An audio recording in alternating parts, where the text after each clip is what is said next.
Great morning it is this day. We shall be glad and rejoice in it. Why? Because our Creator chose you and me to rise this morning. And for that, we should give him the honor, the praise, the glory, the hallelujah, the acknowledgement that he is whoever you choose to call him, her. It's not you and it's not me. And I say to God be the glory. Welcome to January the 19th, Perspectives with Edwina B. That's me, y'all, Miss Cuckoo for Cocoa Pops, right? Sharing on the AA Daily Reflections for today, Round the Clock Faith, incorporating the 5 agreements by the Ruiz family. It's a great day to be alive, to be present, to be here, right, with you. Do not take for granted any of the breath you are taking. We are breathing God's breath in our lungs. If you are present to that,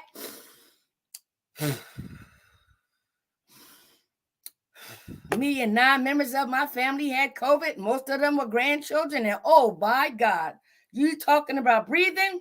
Guess what? I thank God that we are all alive today. And so before we get started, I want to woosah. Turn your phone off, your radio, your TV, your computer, and let's meditate on these words. I always have to place myself in a spiritual position so that the God that I serve can come through and use me to speak from my heart and from him. All right? So join me in this meditative song called It's Your Time. It's your time. It is your time.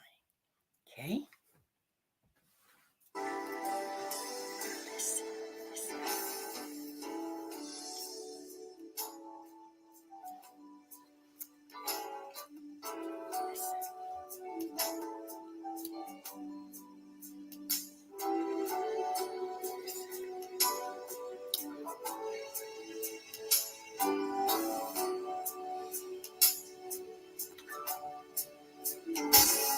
You've been faithful, you've been true, and you've done all that you could do.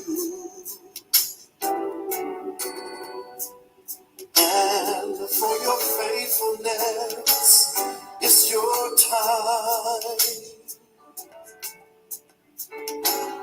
You applauded for the rest. Now it's your time to be blessed. And for your faithfulness, it's your time. You've been faithful. You've been true. And you know all that you could do. And for your faithfulness, it's your time. You applauded for the rain. Now it's your time. It's your time to be blessed. And for your faithfulness, it's your time. Did you hear that? For your faithfulness, it's your time. I thank the God of my understanding for delivering me nearly 33 years ago from underneath a parked car in the streets of Philadelphia, having had a 14-year addiction that ended underneath that parked car, getting high and doing all kinds of sexual favors with my stepson. We were both the age of 34, and under the influence of drugs, alcohol, we transformed. And as a result, he proceeded to want to harm me like any bitch in the street. And whatever that spirit was in me prompted me to run for my life. And when I saw the bottom of that car, I said, if I just get underneath that car, he can't get to me. Because it reminded me as a child when I got underneath the bed to hide, right? Hide and seek, to keep my family from finding me, to keep my brothers and sisters from harming me, to keep my dad or my mom for wanting to whoop my you know what. But underneath that parked car is when I now know was my knee bowing experience that I cried out to this God that I didn't know to take me out this life now or to show me a better way. And I haven't looked back since. He put me on a pathway to become involved with a 12-step program offering 12 spiritual principles, and that is the Fellowship of Alcoholics Anonymous. That's nearly 90 years old. No, I do not represent Alcoholics Anonymous, but I've been a proud, grateful, and humble member for nearly 33 years. And if it's God's will that I live to February the 23rd of 2023, we will be celebrating 33 years, which I will be relaunching my Free to Hope World Tour as a transformational speaker. Thanks to Dr. Sonia and the P3 University, coupled with the spiritual principles of Alcoholics Anonymous and incorporating the 5 agreements by the Ruiz family. So I am on fire. I'm on fire. And as a result, I've been prepared to sit before you to share my experience, my strength, my hope, and my perspective of my journey in this process called recovery. We do recovery. We do recover. Why? Because our God wants to mold, shape us, and prepare us for things yet to come. Why? To help one more person, to serve one more person, to touch one more person like me and millions of others have been touched. So it's your time. It's your time. It's your time. Okay? So I don't think I forgot anything else. So let's get into the topic today. Round the clock faith is the reading for today's topic from the Daily Reflections. Okay? So let's go here, right? And let's see. Okay, here we go. Let's put it on the screen. I want you to put on your spiritual ears, open your spiritual eyes, and realize what Donald Lawrence's statement means. We are not a natural being having a spiritual experience. We are spiritual beings encased and walking this natural experience here on earth. So when we learn, embrace, utilize, and practice 12 spiritual principles and other spiritual principles, guess what? We can deal with any and all things here on this journey, not giving anything or anybody that much power ever again to tell my God to kiss my behind. Oh, hell to the no. Right? I'm going to practice not telling you, but if I do, I'll come back in the 10th step and apologize. But because of his grace and mercy, saving a wretch like me, I am so grateful. And for me, gratitude is an action word. And it says in our literature, a recovering alcoholic will never drink again. A grateful recovering alcoholic will never drink again. A humble recovering alcoholic will never drink again. Guess what? one day at a time. So, round the clock faith is exactly what is needed. And so, let's see what the reading has to say. All right, so let's go.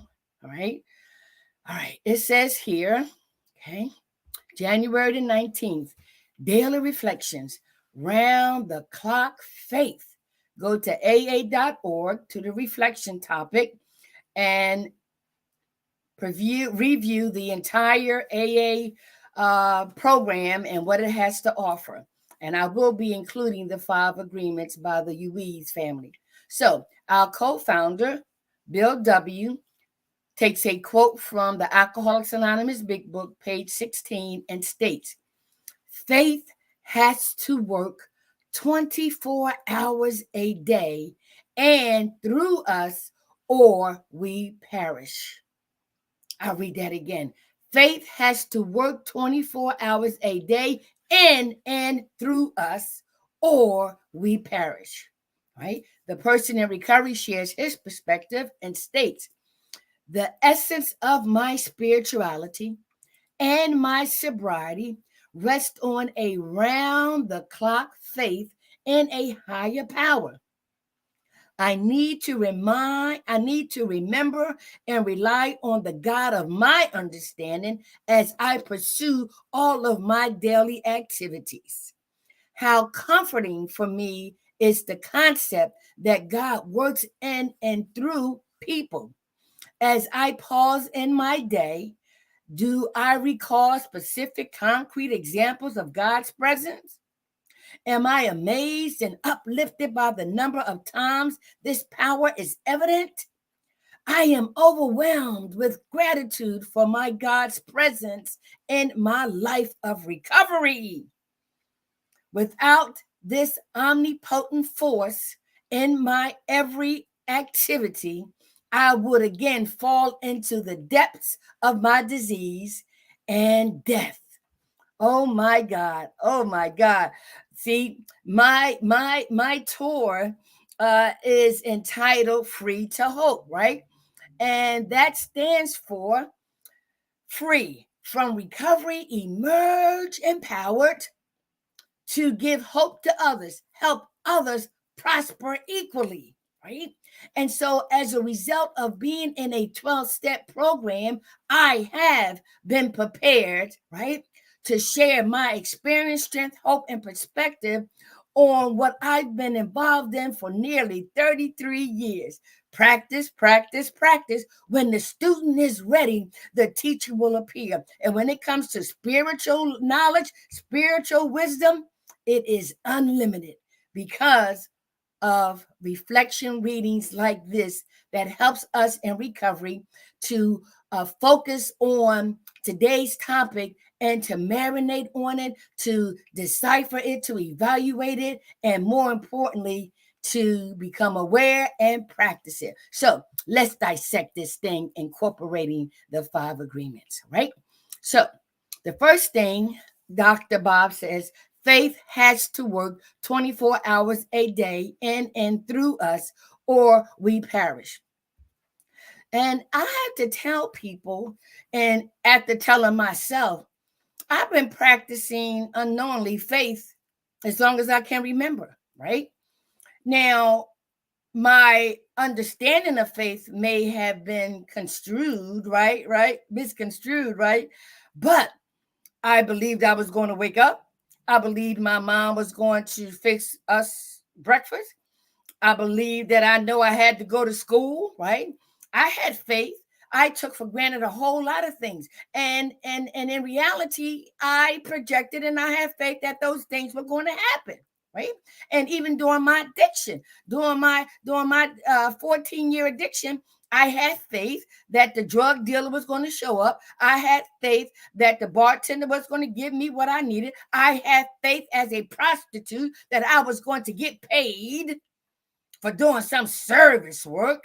I had faith, right?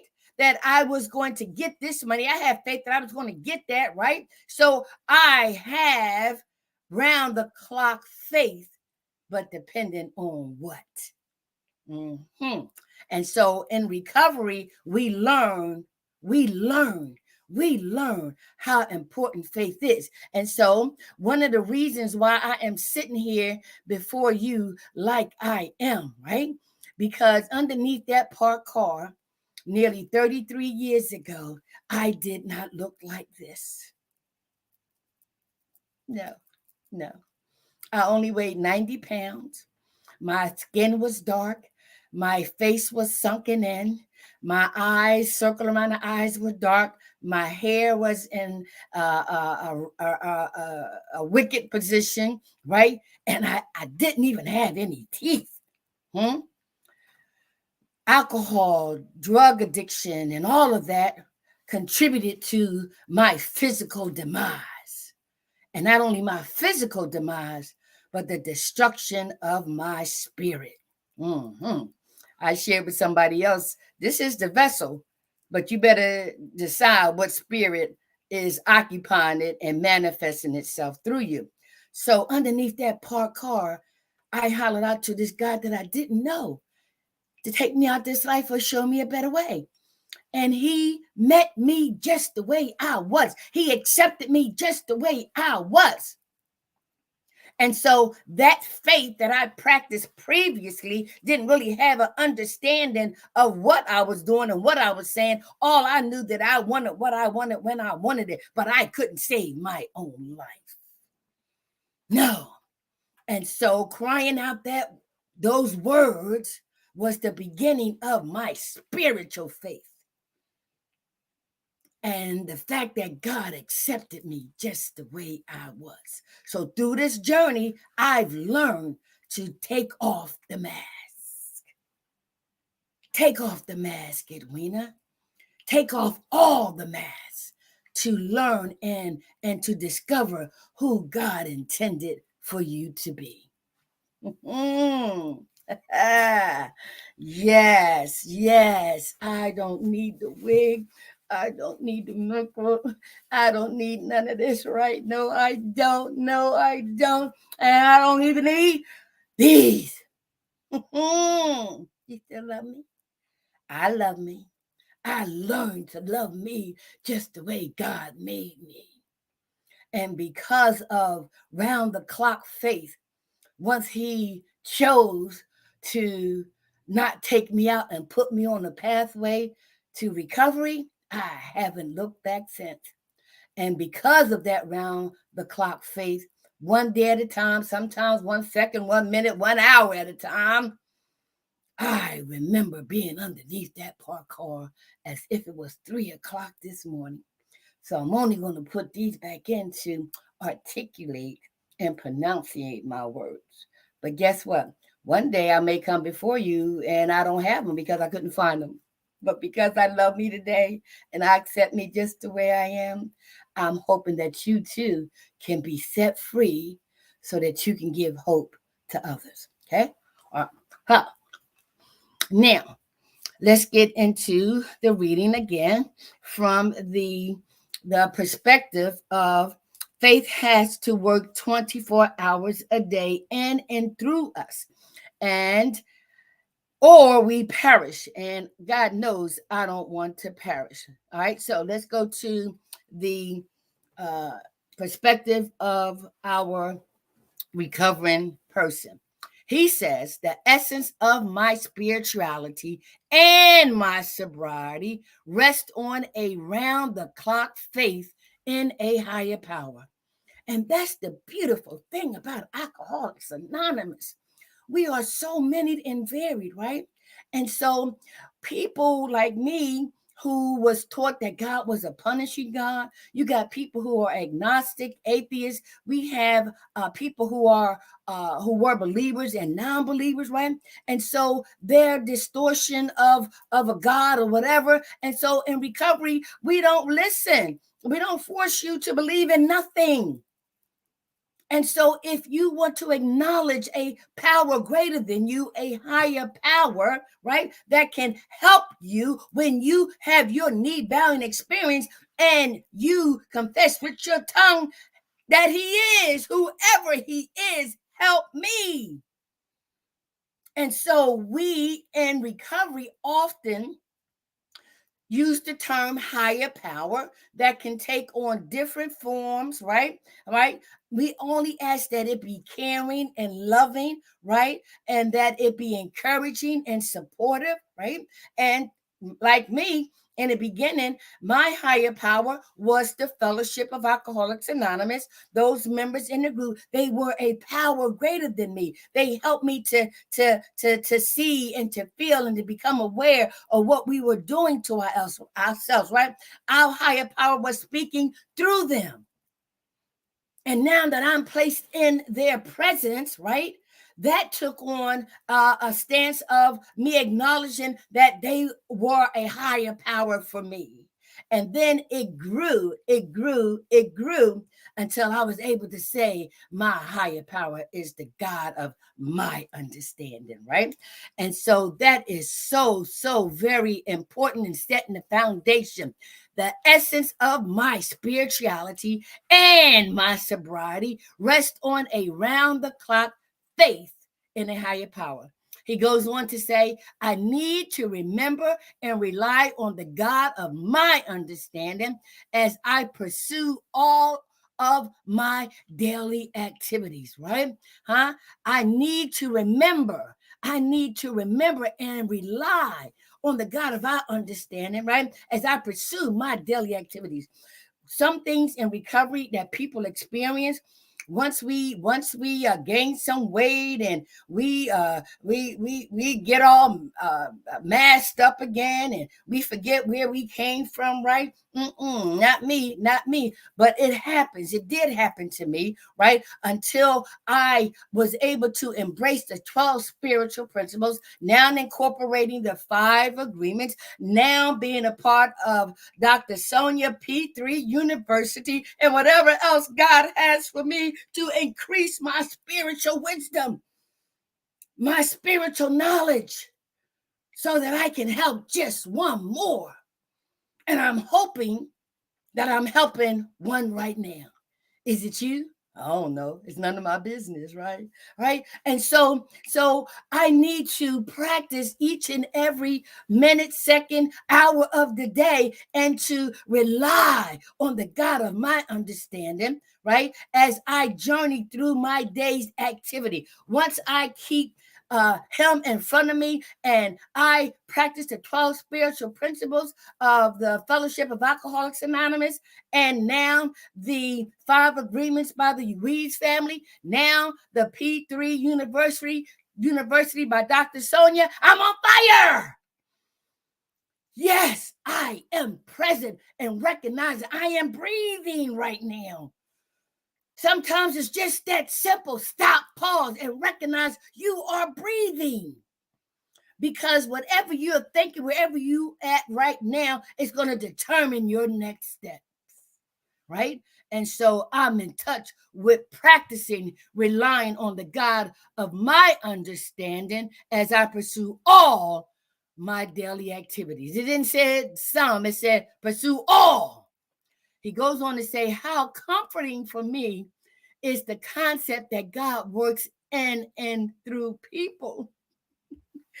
The reason why I can be so transparent, the reason why I could be so authentic is because God used this young lady in a rehab that I had attended.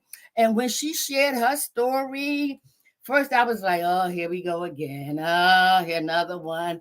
But when she started sharing, when she said some of the things she said, when she described how she was feeling, I said, oh my God, she got my attention.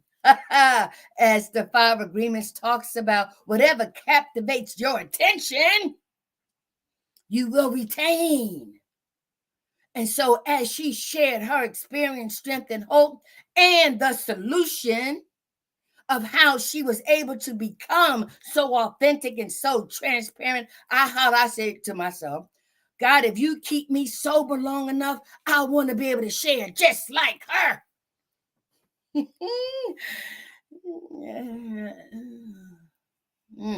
Nobody can tell your story but you. Nobody can tell my story but me, right? And so if I am, and when I do rely on the God of my understanding to use me and to prepare me, right? My spirituality elevates, my sobriety is accomplished one day at a time, and I get to help one other person. So he's using me, right, to help you, and hopefully he will use you to help somebody else. Each one teach one to keep us all together. Okay, so let's go here. He gets, let me see, as I pursue and as I pause in my day, do I recall specific concrete examples of God's presence, right? Ask yourself, ask yourself, who's allowing you to breathe right now? You think you can hold your breath indefinitely? Try it, right? So sometimes in the midst of joy, in the midst of sadness, in the midst of depression, in the midst of anxiety, all of that, if I just pause, hit that pause button, take a deep breath, right? I can remember, I can recall, right? I can be restored to soundness of mind if I just hit that pause button. Woosah! Because I'm getting ready to go there. I'm getting ready to go there, right? I'm taking something personally, right? As the 5 agreements talk about, right? I am being impeccable with my word. I'll never be nothing. I'll never drink again. All that negativity, right? I'm taking what everybody say personally. I'm making all kinds of assumptions, right? And therefore, I cannot do my best. So I need to hit that pause button, so I can be restored to sanity, which only means soundness of mind. And all those things I interjected were from the 5 agreements. Okay. And so he continues to say, right, when I recall concrete examples of God's presence, right, I do that when I pause. Am I amazed and uplifted by the number of times this power is evident? And you know what? These almost 33 years later, oh my God. But I also can remember when I was being raped, or when I was being beat up, or when I was running for my life. I would say, help me, help me, help me. They are called foxhole prayers, but guess what? Guess what? My spirit knew to call out, help me, help me, help me. Why did the man shoot her and not me? Why did the man throw her out the window and I jumped out the window? Why did the guy who put me at 30th and Lehigh in the car, the two of them, and one of them said, man, shoot that bitch? And the guy said, man, no, man, shoot that bitch.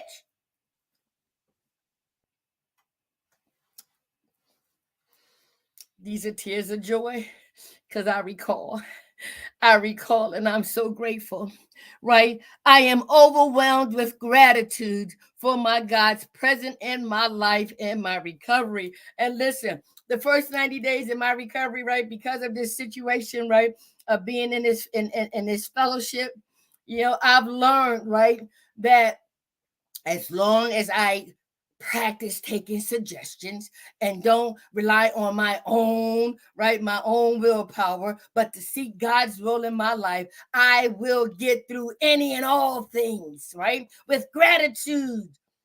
That song from Donald Lawrence, listen, apply spiritual principles to this earthly journey, and we do recover. We will recover. We will recover. And most importantly, we will help somebody else. So I am amazed and overwhelmed, right, by the presence of my God's uh, uh, uh, hand in my recovery process, which is why I'm getting my doctorate in biblical studies. I want to learn more about the God who met me underneath that car, accepted me just the way I was, and prepared me to be used by him for things yet to come. All right, it's time for me to go. It's time for me to go. So when I be impeccable with my word, I'm not going to use, right? When I when I when I practice don't taking anything personally, right? I realize that I don't have to be influenced by the negative things I say to myself or negative things that people say to me, right? So these are some of the five agreements that we were talking about, right? And I can practice not making any assumptions, right? And so what I've learned to do as a result of those things is to be able, right, to do the best that I can. I'm not sitting here with a script, y'all. It's all coming from the heart. Yes. I don't need a script. I'm telling the truth. See, you don't need a script. As Dr. Sonia said, when you no. You need to feel my energy. You need to see my energy. You need to feel my spirit that's coming through this body. Don't get focused on the messenger. Listen to the message. Okay. All right. And so in closing, I tell you, boy, it says here, let's go back. Let's go back. Let's go back. Let's go back. Let's go back. Right. He says at the end, without this omnipotent force in my every activity, I would again fall into the depths of my disease and death. Oh, hell to the no. Hell to the no. No, no, no, no, no, no, no, no. Amazing grace. How sweet the sound that saved a wretch like me. I once was lost, but now am found, was blind, and now I see. Your grace and mercy brought me through. I'm living this moment because of you. I want to praise you and thank you too, for it was your grace and your mercy that brought me through. Round the clock faith. It works if you work it.